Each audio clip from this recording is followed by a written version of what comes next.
C'est à tous des PSG. On se retrouve pour ce petit débriefing de la 18e journée de Ligue 1 qui opposait le Paris Saint-Germain face à Lens. Le Paris s'est déplacé à Lens pour cette 18e journée. Alors, on a gagné, déjà, hein, on prend 3 points, mais ça n'a pas été facile. Ouh là là, t'as dit la thune. Ouh là là. Énormément de la thune. Alors, je vous dirai un mot sur le Mercato à la fin du débrief, puisqu'on a une nouvelle recrue. Mais on en parlera à la fin de ce débriefing.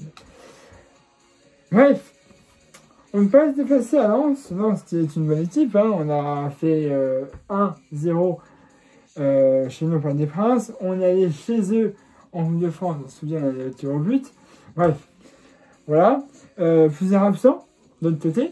Hein. On n'a pas Marquinhos. On n'a pas non plus Hakimi. Hein. Comme vous le savez, Colomani non plus, parce qu'il a tué un. Donc voilà. Bon, ça va faire. Mais là, donc, on a même, il nous manque quand même de Dembélé aussi un peu blessé. Donc voilà, donc, on a quand même une équipe où il nous manque quand même certains bons joueurs, dont Marquinhos, Hakimi, puis voilà, Dembélé aussi. Donc tu vois, donc, il nous manque des joueurs défensifs et offensifs de l'autre côté. Donc du coup, écoutez, on prend ce qu'on a et puis on voit. Hein, voilà. On était en 3-4-3, il me semble. Bref. Donc, moi je me dis, bon, voilà, c'est un match, il faut le gagner, surtout que mercredi, Ligue des Champions. Donc du coup, là, je dis, avant les jours, on peut gagner, comme ça on se mettra en confiance. Bref. Au moment où ce match, c'est la première mi-temps. Alors au début, c'est pas trop mal. Mais après, on me dit, c'est compliqué. Hein, c'est compliqué. Si je te prends tout le match, on a eu que un temps d'air et c'était encore dans le temps additionnel à la dernière période. Te dire, sur tout le match, on a eu que un temps d'air. Alors que là, on en a eu au moins, je crois, 6 ou 7. Donc, voilà, ça te dit le truc. Parce qu'en réalité, on n'a pas réellement d'occasion, en fait. On n'a pas beaucoup, on a zéro, peut-être pas juste là, mais on n'a pas d'occasion franche, voilà. Parfois, on arrive à aller vers le but, mais on se fait reprendre par la défense de Lens, etc.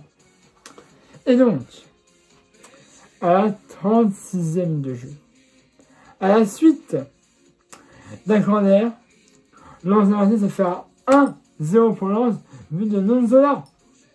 C'est-à-dire, c'est le même but exactement qu'on s'est pris chez eux. En Coupe de France, c'est la même chose. Pourquoi vous n'avez pas réglé ce problème? C'est fou de se prendre un but quelques semaines plus tôt et on se reprend un but quelques semaines plus tard et c'est la même chose, c'est-à-dire que tu n'as pas appris de tes erreurs. On n'a pas appris de nos erreurs et ça c'est ouf. De se prendre un but exactement le même on s'est pris des semaines plus tôt. C'est-à-dire que mec, vous n'avez pas imprimé que vous avez des lacunes dans ce système-là et que vous pouvez vous prendre un but comme ça sur la même chose.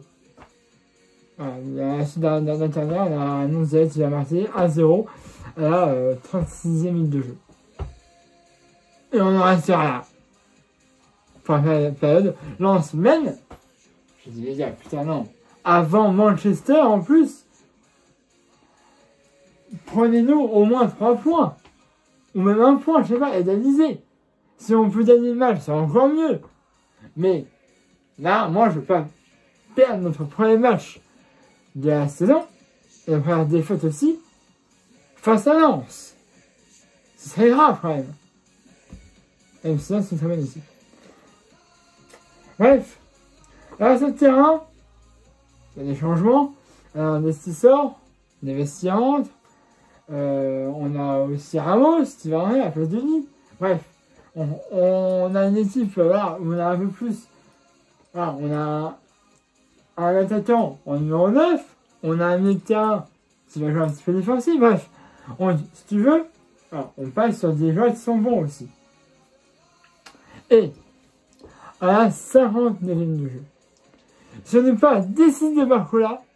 À l'intérieur de sa préparation, on prend l'attention, il a frappé, ça fera 1-1, but de Fabien Ruiz. Vous savez, c'est que je pense de Ruiz, évidemment, moi je vous dis pas. Mais quand il marque, on prend. Voilà. Là, c'est Barcola sur le côté droit. Il fait une passe à Ruiz. Ruiz en prend l'attention. Il frappe 1-1.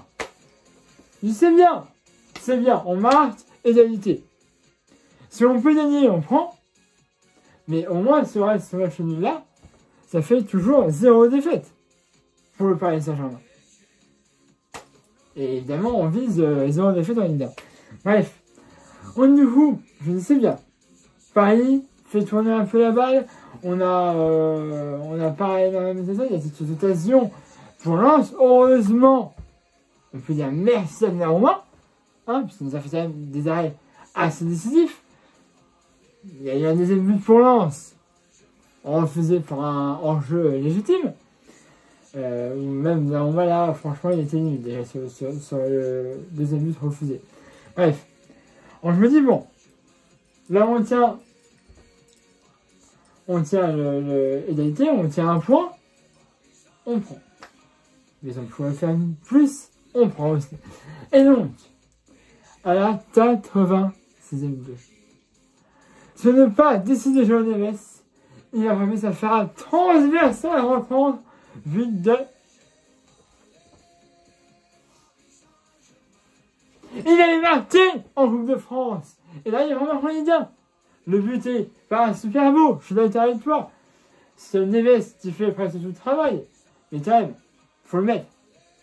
Voilà, c'est magnifique. Neves qui fait une passe décisive à Barcola. Barcola tient dans son opération. Frappe puissante. Transversale en 30. Et ça fait 2-1. Pour le Paris Saint-Germain à la 96e minute de jeu. Là, c'est bien. C'est bien. On a mis 4 minutes de temps additionnel. J'ai dit, on tient le ballon. Si on peut mettre un troisième, pourquoi pas. Mais il faut que Lens revienne non plus. Il a eu une grosse occasion, arrêtée par Donnarumma. Ça aurait pu faire 1-1. Enfin non, ça aurait pu faire 2-2. Donc, il y a, on a fait tourner un peu le ballon. Paris a essayé de ne pas reculer trop vers le but d'Armand. Au moins, ils allaient vers de l'avant, rester en même temps Lensois, pour gagner ce match. Et c'est ce qui est fait. Paris remporte ce match 2-1 face à Lens. Ça n'a pas été facile. On prend les 3 points. Mais comme vous savez, mercredi, alors, on espère un retour de Dembélé et de Hakimi et peut-être de Marquinhos aussi pour le match face à City. Mais voilà, si on joue comme on a fait là face à City, même si City ne sont pas dans une phase formidable, ça va être compliqué. En plus, c'est chez nous. Bon, on verra, soit chez nous ou autre part, ça change pas des masses. Et bon. Donc voilà, ça va pas être la même partie de plaisir, on va dire. Bon voilà, il va falloir faire du jeu. Bref, côté Mercato, on a recruté un joueur, le nouveau numéro 7, Tava Talacha. Je sais pas, on va l'appeler Tava pour l'instant. Et puis on verra. Voilà, c'est un joueur qui vient de Naples. Voilà, donc il reprend le fameux numéro de Zidane, 7. Il ne pourra pas jouer les 2 matchs, donc City et Stuttgart en Ligue des Champions, parce qu'il n'est pas un finaliste. Mais si on passe, il faut jouer le prochain match. Côté Mercato, une fois de plus, parlons du cas Tchouaméni, qui va être normalement prêté 6 mois à Turin. Il y a un petit problème, c'est que Paris a atteint son quota de joueurs maximum de prêt. On va prêter 6 joueurs. Cholo est le 7ème. Donc du coup, Paris a rien essayé de rater tous ces joueurs qui sont en prêt. On est plus sur Sharon Douan normalement, qui devrait être difficilement vendu dans le club lyonnais. Ce qui ferait un joueur en prêt en moins, et ça pourrait démotiver le prêt de Cholo. Ah non. Sharon Douan, c'est pas sûr encore. Hein, mais là, normalement, on est plus sur ce côté-là. Voilà. Il est à Turin. Son arrière n'a pas encore été vraiment officialisé par Thiago Motta, qui est un arrière de Turin. Voilà, donc normalement il devrait être prêté, mais ça se joue sur les. On aura essayé de voir si on ne veut pas un joueur qui est en prêt dans un club, si le joueur ne veut pas l'acheter, difficilement lever l'option d'achat et prêter du coup pour lui. Voilà, c'est tout ce que j'avais à vous dire. Abonnez-vous à ma chaîne YouTube si ce n'est pas déjà fait. Et de ma page Facebook vidéo comme d'habitude. Mettez un peu la vidéo. Et bien nous, on sera là mercredi 22 janvier à domicile pour l'avant-dernier match de la Ligue des Champions, vraiment Manchester City. Dernière chose, je vous mets juste 2 petites photos ici. Paris a dévoilé son 4e maillot, mais il n'est pas encore en vente. Bah, après, il sera en vente le jour de la Ligue des Champions, justement. Ah, bon, on en dit rien. Max va dire ce maillot-là cet été. Alors, c'est ça, du coup. C'est une fuite. Je disais que Paris ne mettrait jamais des ailes d'ange sur ce maillot.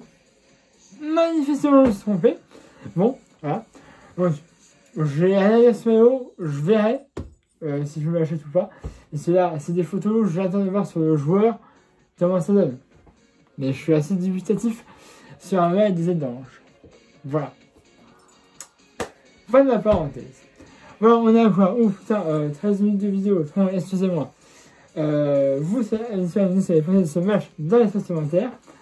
Bonne année, pour essayer de nous rejoindre encore. Abonnez-vous à la chaîne YouTube si ce n'est pas déjà fait. Et de ma page Facebook cette vidéo comme d'habitude. Mettez un peu aimez cette vidéo. Et puis on se retrouvera mercredi 22 pour l'avant-dernier match de la Ligue des Champions face à City. Et on sera à domicile au Parc des Princes. Allez, voilà, c'est tout, super magique.